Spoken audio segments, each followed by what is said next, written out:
कभी सोचा है कि हजारों साल पहले क्या हुआ था, ये हमें इतनी डिटेल में कैसे पता चलता है?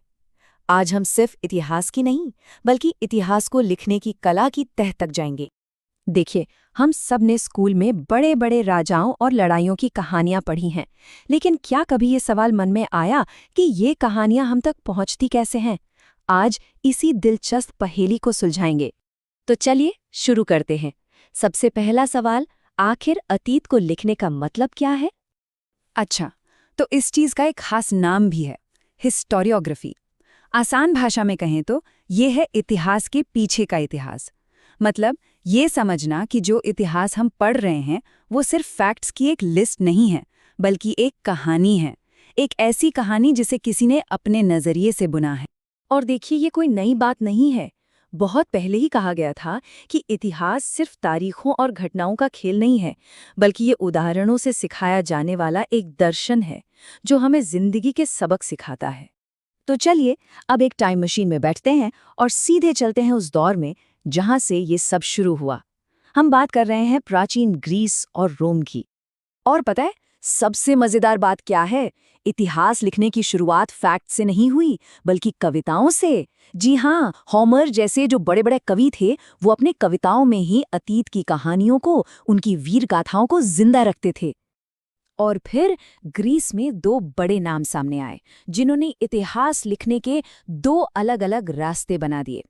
एक तरफ थे हेरोडोटस, जो एक कमाल के कहानीकार थे, और दूसरी तरफ थे थ्यूसिडाइड्स, जो एक एनालिस्ट थे। वो सबूतों पर, विश्लेषण पर जोर देते थे। तो कह सकते हैं कि एक कहानी सुना रहा था, तो दूसरा एक जासूस की तरह सच्चाई की तह तक जा रहा था।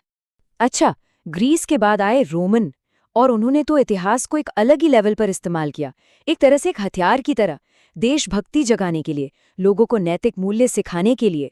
उनके लिए इतिहास सिर्फ बीती हुई घटनाओं का रिकॉर्ड नहीं था, बल्कि भविष्य बनाने का एक टूल था।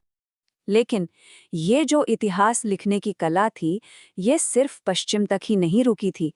दुनिया के पूर्वी कोनों में, जैसे भारत और चीन में, बिल्कुल अलग और उतनी ही शानदार परंपराएं जन्म ले रही थीं।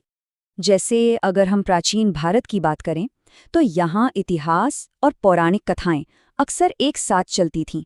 इसे इतिहास पुराण परंपरा कहते हैं। यहाँ मकसद सिर्फ ये बताना नहीं था कि कौन राजा कब आया, बल्कि ये सिखाना था कि धर्म क्या है, सही गलत क्या है, समाज को एक नैतिक दिशा देना। और ठीक इसी समय चीन में कुछ बिल्कुल अलग हो रहा था। वहां अतीत को दर्ज करने का एक ऐसा तरीका अपनाया जा रहा था जो अपने समय से बहुत बहुत आगे था। हम बात कर रहे हैं सूमा छिएन की। ये एक ऐसे इतिहासकार थे जो आज के मॉडर्न हिस्टोरियंस को भी टक्कर दे सकते हैं। सोचिए, वो सरकारी रिकॉर्ड्स खंगालते थे, वो बताते थे कि उन्हें जानकारी कहाँ से मिली। और सबसे कमाल की बात, वो सिर्फ राजा महाराजाओं के बारे में नहीं, बल्कि आम आदमी की जिंदगी के बारे में भी लिखते थे।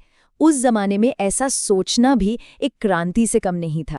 तो प्राचीन दुनिया से एक लंबी छलांग लगाकर अब हम आते हैं आज के दौर में।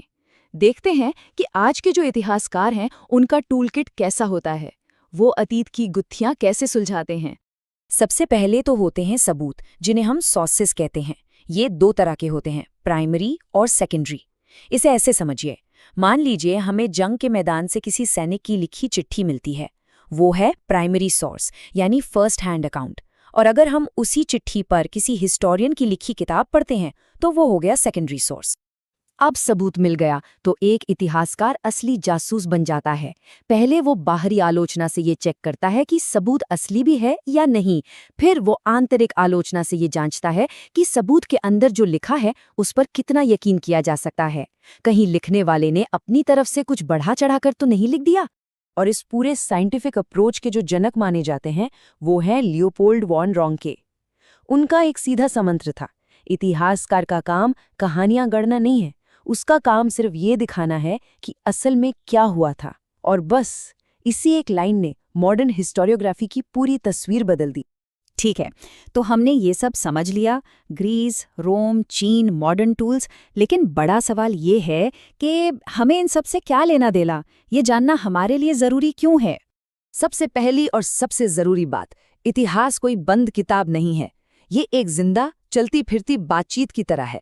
हो सकता है जो बात 100 साल पहले 100% सच मानी जाती हो, आज कोई नया सबूत मिलने पर वो बदल जाए।